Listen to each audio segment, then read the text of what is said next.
so it can kind of do 2 shells at once. Silly shells are pretty large, so I've got big hands.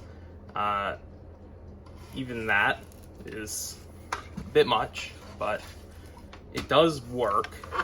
Not sure if I'll be able to get it here on video well, but it does work.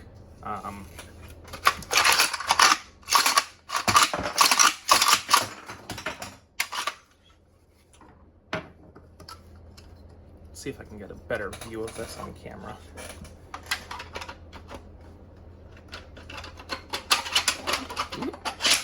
So it does kind of work. I do have some improvements to lifter geometry to make loading into there smoother already planned. Because right now it over travels a little bit, so it doesn't quite line up with the tube entrance. I'm also going to be chamfering this edge right here some more already. So both of those changes that I was already planning would make this easier, but even as right now, it works. It works mostly fine.